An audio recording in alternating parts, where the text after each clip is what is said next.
자, 네 번째 심리적인 측면을 볼게요. 인간의 본성입니다. 자, 부동산 뉴스 봐요. 전부 다 심리지수가 올라오고 막 청약지수 올라오고 하고 있습니다. 자, 청약자 수가 435만 명. 분양받기를 열풍했다. 새 아파트에 대한 소비 심리가 굉장히 크고 있다라고 볼 수 있습니다. 자, 기준금리가 내려갔어요. 기준금리가 내려간 거는 유동자금이 많다고 했습니다. 기준금리가 내려가면 유동자금이 많아질 수밖에 없다. 대출 많이 받고 저축 안 하니까. 그리고 나서 집값의 전망지수는 상승하고 있다. 저는요, 사실상, 저 이거 좀 말씀을 드려야 되겠는데, 20대까지 2020년도에, 페이퍼닉을 한다는 거 저 상상도 못 했습니다. 아니, 어떻게 20대가 집을 사지? 2019년도에 2만 호를 30대가 샀고요. 2020년도에 2만 8천 호를 30대가 샀습니다. 근데 지금은 20대들이 집을 사고 있다는 거예요.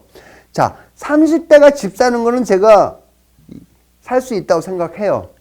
왜 그러냐? 30대가 결혼을 해서 처갓집에서 돈 좀 보태주고 본가서 집 보태주고 그 어른들이 돈을 보태주는 이유가 뭘게요? 뭐가 있겠습니까?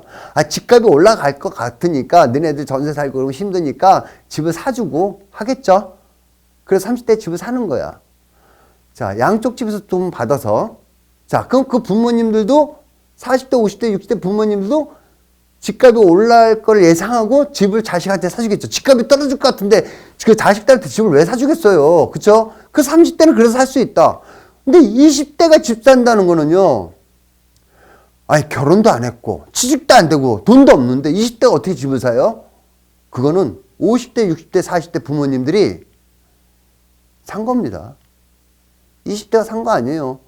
자식의 이름을 내세워서 집값을 올라갈 걸 아니까 심리가 되니까 내가 사면 취득목세 잔뜩 내야 되지. 양도세 많지. 애초에 그럼 내가 샀다가 증여세 나가니까 아예 20대 자식한테 집을 사준 겁니다. 그러면 이 결론이 뭐냐면 20대, 30대, 40대, 50대 우리나라 전 국민이 전부 다 부동산 가격이 폭등하는 심리지수가 팽배하게 있다는 얘기입니다. 50대, 60대 집 안 올라갈 거라 대한민국 사람 지금 현재 집값 올라갈까 안 올라갈 거예요? 물어봐. 올라갈 건데 언제 떨어질지 모르죠. 그것도 맞는 얘기예요. 언제 떨어질지 몰라. 그렇지만 2년, 3년 추세로 봐서 아까 얘기한 대로 세대수, 정책, 유동자금 봐서는 올라올 수 있고 지금 더 심층적인 게 심리지수가 지금 팽배해 있다는 것입니다. 자, 그런데 소비심리지수, 주택 매매에 전세에 대한 소비심리를 보면요. 수도권이 130.5, 비수도권이 135.2. 비수도권이 더 높네요. 자, 수도권 130.81, 비수도권 144.3. 비수도권이 높네요. 소비심리지수가 비수도권이 더 높습니다. 왜 높아요? 이거 잘못된 거 아니에요? 아닙니다. 이거는 매매를 하고 전세를 하겠다는 그 심리지수가 수도권은 포기해서 그래요. 포기해서 심리지수가 더 떨어진 겁니다. 오히려 지방에 집 사기가 더 수월하니까 심리지수가 집을 더 사야 되겠다는 것이 지방에서 더 크게 나타나고 있다. 여기도 다 사면 돈이 된다는 거 알지만 왜? 포기하는 거예요. 포기. 그래서 이렇게 떨어지고 있는 것 같습니다. 그래서 우리가 청약을 보면 자, 2019년대 15대 1, 2018년대 14대 1, 2017년대 12대 1이었었는데 자, 서울에는 88대 1이 됐습니다. 자, 어마어마하죠. 그 전국 평균을 보더라도 30대 1, 대한 게 나타나고 있습니다. 역대를 계속 치고 있죠. 그래서 청약에 대한 심리도 굉장히 높고 있다. 모든 수치가 다 굉장히 높다는 겁니다. 유동자금도 높고 심리도 높고 다 높습니다. 전세 없어요. 그것도 높고 다 높습니다. 강력한 정책도 가장 높습니다. 자, 불안심리와 상승심리 주택가의 결론인데 지금 안 사면 평생 매입 못한다. 풍부한 부에서 유동자금의 풍부로 자산 가치 상승의 요인에 염려되고 있다라고 얘기하는 것입니다. 자, 유동자금부터 시작해서 불안 상승의 요인가 청약심리까지 전부 다 가격을 상승시키고 있다라고 보시면 될 것 같습니다. 자, 마지막으로 문화적 측면인데 시대적 측면에서 보면 우리나라에만 있는 전세제도, 우리나라 전세 수요자는 실수요자고요. 매입 수요자는 사실 투자가 수요입니다.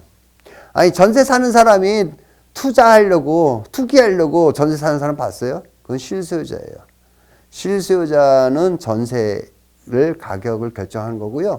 그 다음에 매입하는 수요자들은 사실 반은 투기하는 것도 있다라고 볼 수 있습니다. 근데 전세가 없네. 실수요가 없네. 그러면 실수요자의 전세 가격은 없고 매입의 수요는 미래 가치의 가격이라고 볼 수 있습니다. 그래서 현재의 전세가 없기 때문에 가격이 상승하기 때문에 미래 가치도 올라갈 수 있다. 아파트 엄청 좋아합니다. 아파트. 자, 이것도 신규 아파트 가격의 요인이 되고 있다. 비교를 하는 거죠. 비교를 해서 가격이 올라갔다. 한국 주택 수요에 대한 집착도가 다른 나라보다 높다. 부동산은 거주와 자산 축적으로 활용되고 있다. 이게 또 포인트죠.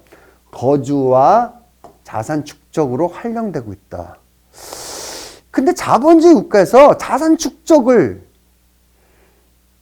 과연 누가 잡을 수 있을까? 이거는 제가 봐서는 이건 좀 자산 축적을 못하게 한다는 거는 너무 센 건 아니지만 이걸 아예 못하게 한다는 것은 아닌 것 같습니다. 안 할 수가 없어. 인간의 본성인데. 문화적 심리가 그렇고. 비싼 주택에 거주하는 데는 프라이드가 있다. 주거 형태로 판단하는 사회가 지금 되고 있다. 이렇게 보시면 될 것 같고요.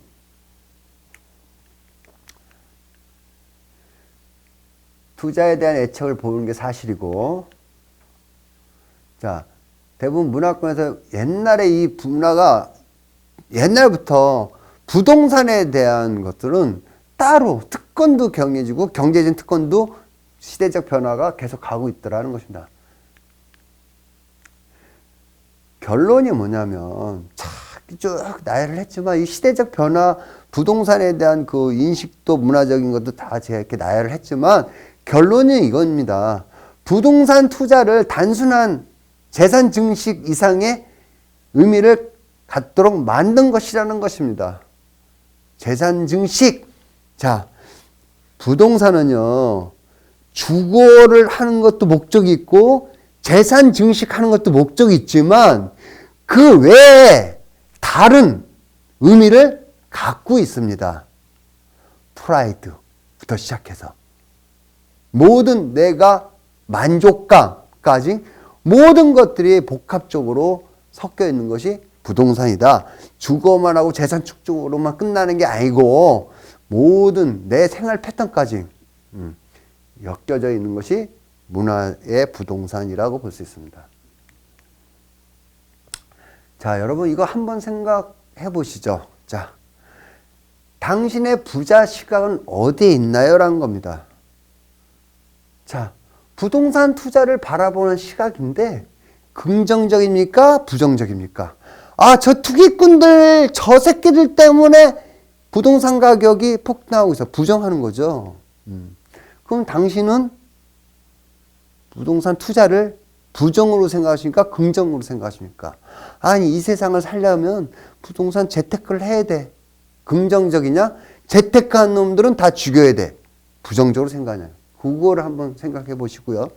그 다음에 당신은 부자가 되는 꿈을 꿔보신 적 있나요? 자, 마음만 있지 실천해 보신 적 있으십니까? 생각해 보시고요. 그 다음에 부동산의 무형의 가치를 제대로 느끼고 있습니까?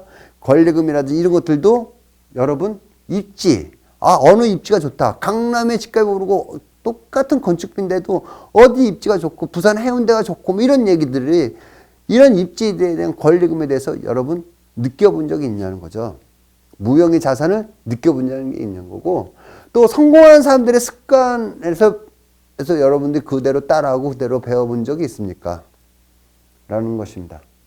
이것이 부자가 되는 시각일 것입니다. 부동산 투자 시각은 어디에 있나요? 두 번째인데 원인을 해석하는 지혜와 지식을 길러야 됩니다. 자, 부동산은 각 개별적 가치가 있다는 것을 인정하십니까? 지방, 울릉도, 제주도, 아파트, 초가집, 근린상가 다 틀립니다. 그런 개별적인 가치가 있다는 것을 인정하십니까? 통일로서 공공주택으로서 하나로만 보는 게 아니라 이 개별성을 다 갖고 있다는 것을 인정하시냐는 거죠.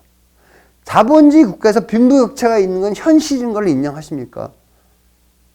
우리는 공산주의가 아니잖아요. 그럼 자본주의 국가에서는 빈부격차가 있다는 것을 인정하시냐고요. 인정 못한다? 저도 모르겠습니다. 자, 급변하는 시대로 인해서 결국 합리적으로 돌아가지 않는가를 한번 생각해 보시고요. 내 집이 오르면 다른 집도 상승하고 내 집이 내려가면 다른 집도 내려간다는 것을 인정하십니까? 그리고 본인의 소득 대비 재테크 실력을 인정하십니까? 아니, 자기는 소득이나 실력은 안 되는데 자기 실력을 인정 못하는 사람들이 있어요. 인정 못하고 남을 욕하는 경우죠. 그리고 본인이 자각을 하는 게 아니라 남 탓하고 이런 경우가 있는데 이런 것들 인정하냐는 거죠. 다음에 부동산 투자 트렌드에 대해서 인식하고 있는가? 자, 도시가 계속 압축되고 있습니다. 도시가 계속 압축되고 있어요. 지방의 중심도시, 중소도시의 중심도시, 광역시의 중심도시, 수도권의 중심도시 이렇게 압축되고 있는 것들을 여러분 느끼냐는 거죠. 그러면 지역별로 고점과 저점에 대한 것을 나타낼 수 있는 것을 느껴본 적 있냐? 그 다음에 재개발과 재건축의 아파트 시장에 대한 요구는 계속되고 있다. 그러니까 지금의 재개발, 재건축에 대한 것을 정부에서 규제를 좀 풀겠다라는 얘기가 나오고요. 그 다음에 아파트 리모델링의 수직 증축 논란에서 교통과 일조권의 논란이 지금 되고 있습니다. 역세권 주변으로 문제가 되겠다. 일조권까지. 그런 거를 생각해보고 그 다음에 거기 살고 있는 사람이 주요 수요 시장에서 젠트리피케이션에 대해서 생각해 본 적이 있느냐. 그 다음에 아파트 시장 아닌 것은 앞으로 방석 게임이 된다. 이건 무슨 말이냐면 아파트가 아니고 개인주택 상가 같은 거는 토지 넓은 사람이 이거다. 토지 넓은 게 최고다. 그래서 방석 게임이라고 생각하시면 되고요. 다주택자와 임대차 사업을 활성화해야 한다고 생각하느냐. 이런 것도 한번 생각해 보시고요. 트렌드에 대해서. 인플레이션과 양극화에 대해서 확실히 알고 있느냐. 좀 아까도 유동자금을 계속 말씀드렸습니다. 인플레이션과 양극화에 대해서 확실히 알고 있느냐. 그 다음에 네 번째, 내 부동산의 가치는 남이 한다는 것이다. 아니, 내 집 가격을 내가 결정하는 것보다도 남이 내 부동산 가격을 결정한다는 것이 포인트입니다. 그러니까 결국은 내 집이 내 집이 아니야. 내 집 가격을 내가 결정하는 게 아니라 남이 결정을 하는 겁니다. 자, 재테크의 부동산 원인으로 해석하는 지혜와 지식을 키우고 있습니까? 아니, 공부도 안 하고 지혜도 쌓지도 않고 지식도 쌓지도 않으면서 불평불만만 하고 있다라는 것입니다. 자, 규제와 규제 완화, 금리보다 경제 기조의 변화를 아십니까? 규제 변화, 규제 완화, 금리, 경제, 유동자금 이런 것들을 기조가 변화한 것을 아시냐는 거죠. 그리고 여러분 금매나 경매로 가지고 관심을 가져본 적이 있습니까? 라는 게 포인트입니다. 자, 부동산 문화의 변혁기를 맞이할 준비가 되어 있는가? 부동산의 문화는 지금 변하고 있습니다. 집단 지성의 시대가 오고 있습니다. 그룹별로 부동산 정보를 더 공유하고 그룹별로 지식을 쌓고 그룹별로 나아가고 있습니다. SNS를 통해서라든지 현장의 실습이라든지 통해서 집단적으로 모이고 있다. 그 집단에 껴있지 못할 경우에는 소외될 수 있다라는 겁니다. 집단적으로 움직이고 있다. 그 다음에 부동산 관련 산업의 진화가 되고 있습니다. SNS 이런 것들이 굉장히 발전하고 있죠. 자, 그래서 이 산업이 굉장히 발전하고 있어서 국토교통부에서도 자, 중개업뿐만 아니라 관리업뿐만 아니라 앞으로 부동산 매매업, 자문업, 정보 제공업, 분양 대행업 등들을 더 법적으로 인정을 한다고 나와 있습니다. 자, 신종법정 부동산 업종이 생기는 것이다. 국토교통부. 그 다음에 스마트폰 하나로 부동산 가격을 전부 다 알 수 있다. 정보를 캐치할 수 있다. 그러니까 스마트한 우리가 4차 산업의 부동산이 되고 있다는 것입니다. 자, 코로나 이후의 19개 부동산 시장 전망인데 초양극화가 될 것이다. 자, 같은 수익형에서도 변화가 있다. 자영업 같은 수익형인데도 상가는 어렵고 오피스텔 같은 경우는 좀 주거를 하다 보니까 가격이 틀리다는 겁니다. 자, 상가 장사 안 되잖아요. 그러니까 상가 좀 어렵고 오피스텔들은 주거 쪽으로 가고 있다. 숲세권, 엿세권, 전원주택, 아파트의 변화가 나타나는 것은 토착화, 재택근무와 테이프 데이터를 봤을 때 정보 제공의 클라우드 경험을 하고 있다. 자, 결국 산업계의 변화, 재택근무를 경험해 본 사람이 기업에 많이 늘어나고 있다. 수익형 부동산의 변화로 철저한 분석이 필요하고요. 주택에 대한 이미지 강조가 되고 있어서 인테리어의 변화, 공간 변화들도 지금 많이 발전하고 있다. 재택근무로 인해서 직주거리가 부동산 거리가 지금 틀려지고 있다.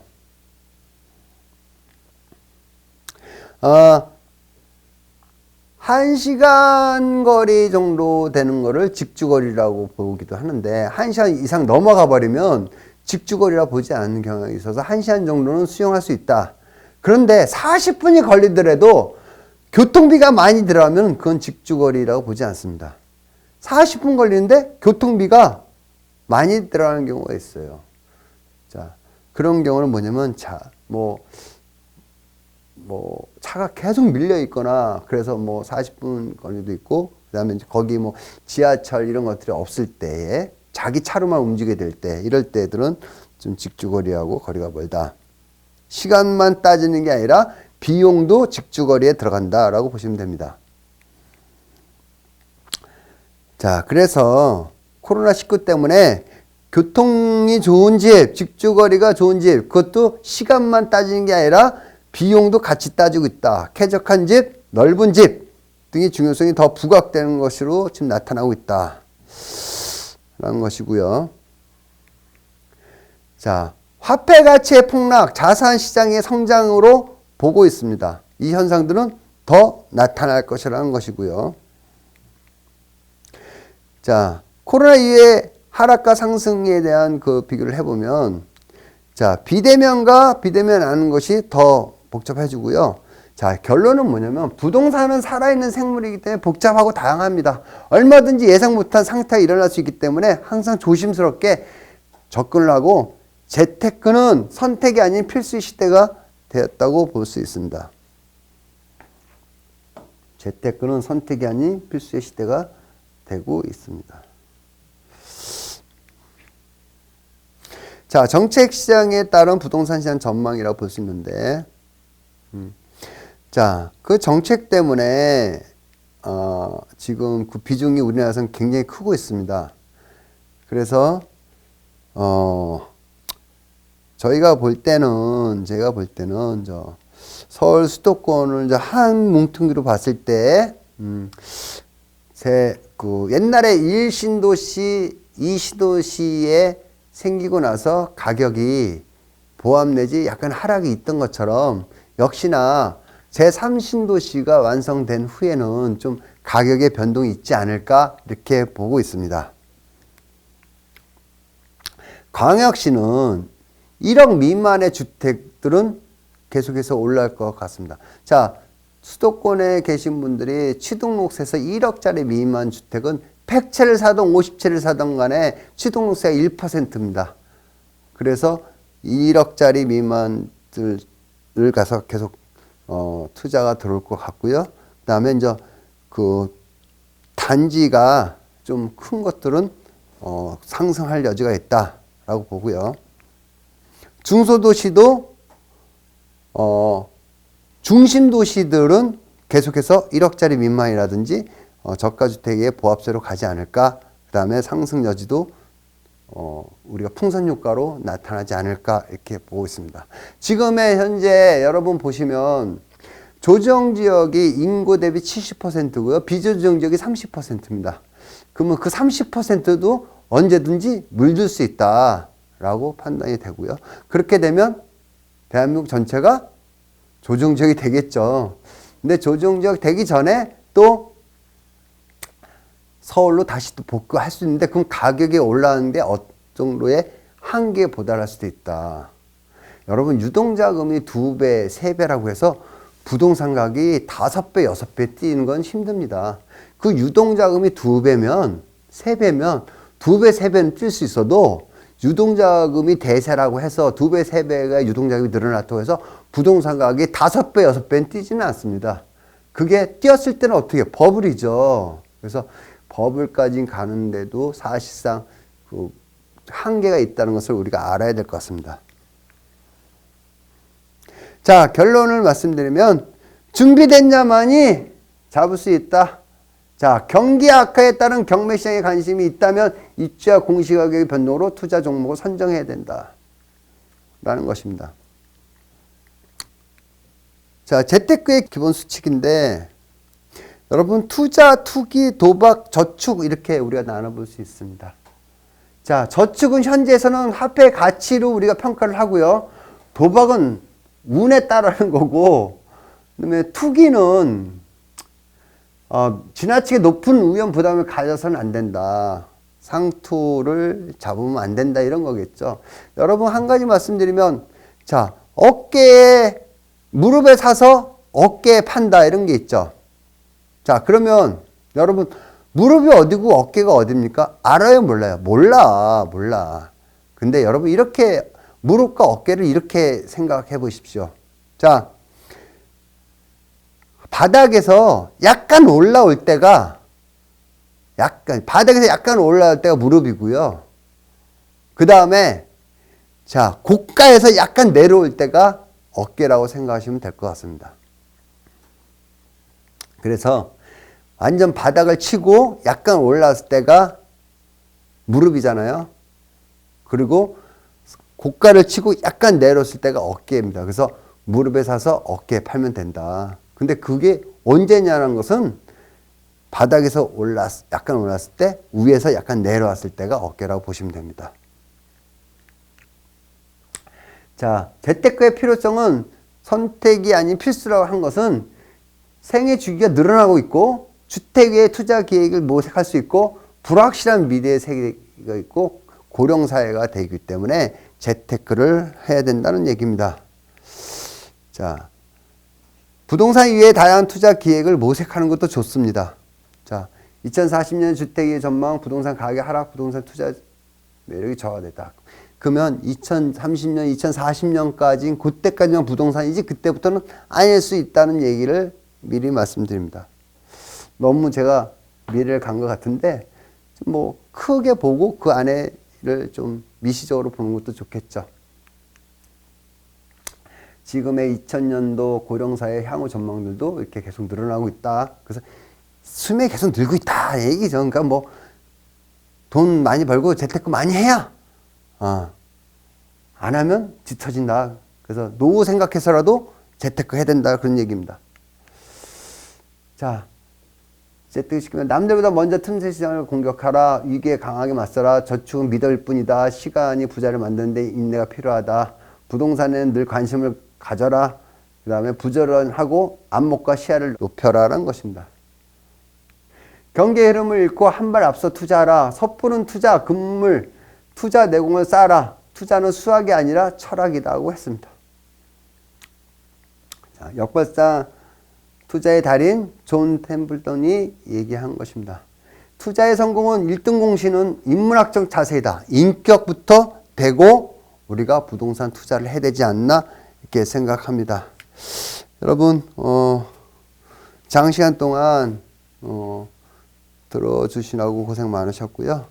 틈틈이 좀 보시고 오늘 우리가 이 공부한 것은 미시적을 본 게 아니라 거시적인 매크로하게 부동산 가격 원인들을 우리가 파악을 해봤습니다. 그래서 정치적인 측면에서 봤을 때 가격 변동은 생기고 안 생기고, 그 다음에 인구적인 측면, 그 다음에 가장 큰 유동성, 그 다음에 심리성, 문화성에서 가격 변동이 생긴다는 것을 아시고요. 지역별로 개인마다 다 틀리기 때문에 자기가 개인의 판단으로 나는 비조정 지역이기 때문에 정책적인 요소가 그렇게 많지 않다. 그리고 나는 요번에 유동자금이 나는 너무 많다. 그럼 이걸 어떻게 투자를 하고 어떻게 이걸 관리하고 해야 되겠다. 그 다음에 우리 자식들이 있어. 그러면 야 니네들은 집 사는 거 어떻게 생각해? 또 자기 자신은 아파트 좋아하는 사람이 있고 개인주택 좋아하는 사람이 있고 빌라를 좋아하는 사람도 있지 않습니까? 그래서 그런 심리적인 것도 자기 나름대로 판단을 하는데, 자 유동자금과 모든 것을 대세적인 것을 흘러가고 내 부동산 가격은 내가 결정한 게 아니라는 거, 남들이 결정한다는 거, 그리고 재테크는 반드시 해야 될 시기가 왔다는 거. 그래서 여러 가지로 여러분한테 말씀을 드려서 이제는 매크로하게 여러분 부동산 가격 변동 원인을 좀 파악을 해서 2021년뿐만 아니라 22년, 23년에도 이런 것들은 비슷하게 적용이 될 겁니다. 그래서 유동자금이 대사라는 거, 그리고 유동자금이 2배, 3배 늘었기 때문에 부동산 가격이 5배, 6배, 7배는 뛰지 않는다는 거, 이런 것들을 우리가 좀 생각을 하시고 하시면 좋겠습니다. 여러분 고생 많으셨습니다.